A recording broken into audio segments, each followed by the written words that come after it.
It's the worst tree ever. What's up, everybody? Rob Ferretti here, and today I want to talk about something that sort of has me hopeful and has me smiling, which is Porsche's GT boss announced that they're going to crack down on people buying and flipping cars. They unfortunately enabled that scenario with the 911, with the 918 program, where they sold the GT3 RSs to people to reward them for buying the 918, because the 918 was a high dollar platform. They wanted to make sure they sold them all, so to speak, so they had to incentivize some rich people to buy cars. That unfortunately brought them into the world of, like, now we control the demand, and not Porsche, but they allowed the customers to control the demand. And when the customers control the product, whoosh, price goes up. And I've been saying this forever. Cars should not be bought as investments. They are not. They are depreciating assets. You go out, they were designed to be enjoyed and not produced in limited numbers for any reason other than we think we can only sell this many, not let's make it so our customers can go buy cars and hoard them for a long time and they'll go up in value. And that's essentially what happened. Case in point, I mean, my 488 is probably still worth more than I paid for it. And that's cool. I mean, that's a very cool thing. Ferrari's been known to generate cars for decades that are worth more than they're ultimately sold for. Porsche, that's sort of a new thing. Most of their old cars go up in value, but they've been driven. There's not a lot of Porsches that sort of sit around for decades. And that's starting to become the pattern with the new GT cars. Because the GT cars, when you start introducing the word scarcity, people get really, really giddy about it, and you get people buying cars that wouldn't otherwise buy cars just because they think they're going to double their money, or they look at it as more of an investment than a purchase for a toy. And cars are ultimately supposed to be toys. Porsche's GT boss is like, yo, we've had enough of this. If you guys are planning on flipping cars, we've got your name, and we're not going to sell you any more cars. And that's going to end up helping if they implement this the way he talks. Because the thing that sort of kicked this on was the 911R was supposed to be the last manual transmission Porsche, and everyone's like, no. So then these guys bought them. They sold for, there were sales in the millions, like over $1 million for a car that was $190,000 or whatever the original window sticker was, maybe $220 with options. That's an $800,000 delta, and Porsche didn't get that. That's the guy who bought it and says, thank you very much, and right out the door, because there weren't many available. So now you got the guys buying it saying, wait a second, you're now going to make manual GT3s? That's essentially this car with a wing on it, and you're selling it, like, what's going on? I just spent $1 million on this. And his response was, we're not a hedge fund. What are you doing? I didn't tell you to go spend $1 million on the car. So ultimately he's saying, we don't produce cars for you to flip and make money and park and try to manipulate the value over time.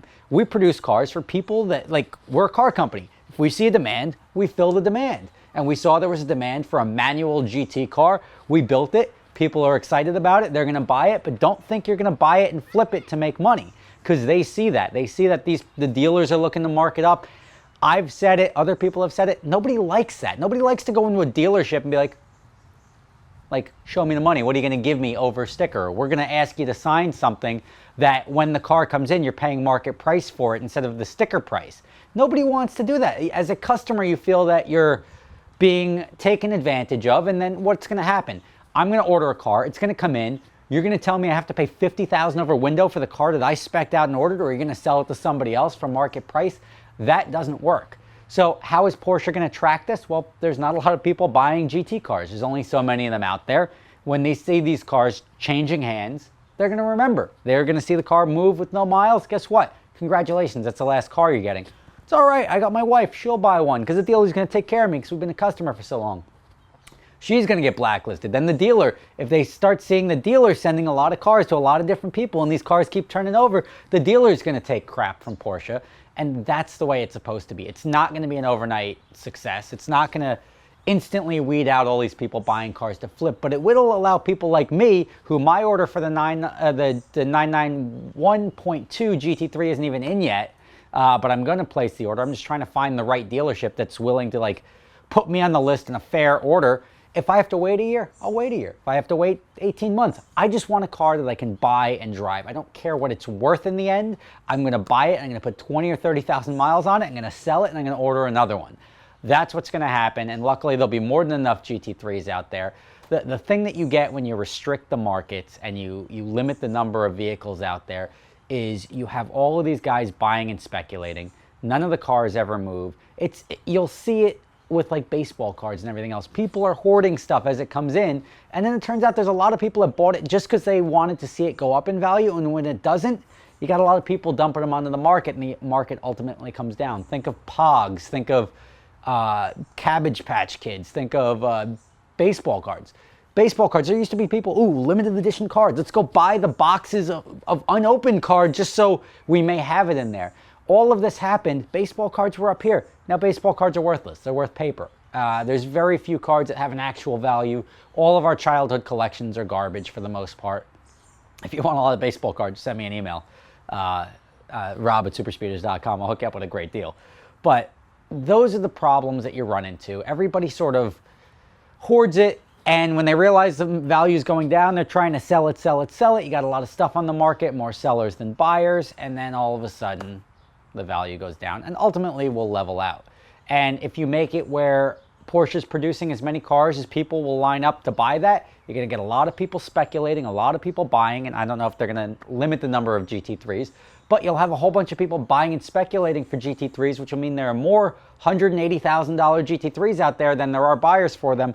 The market will level. There'll be an influx of secondhand market cars eventually, which will drive everybody's price down, but that's just supply, demand, economics. And I'm excited to get mine. I don't know when my order is going to go in, but I'll figure it out. And I will bring that car to you guys, and you'll see me drive it. You see every adventure drive. You see what I drive. I drive a GT3. That's why I sold the last one to get the new one. Probably going to be a little bit more of a gap in ownership than I was expecting it to be. But when I get one, you will see it. Thank you for watching. And Porsche GT Boss, I don't remember your name, but you're awesome. Thumbs up. Good luck with that. If you need any help designing the program to get these guys to stop flipping cars, shoot me an email. I'm on your side. Thank you guys. Catch you next time.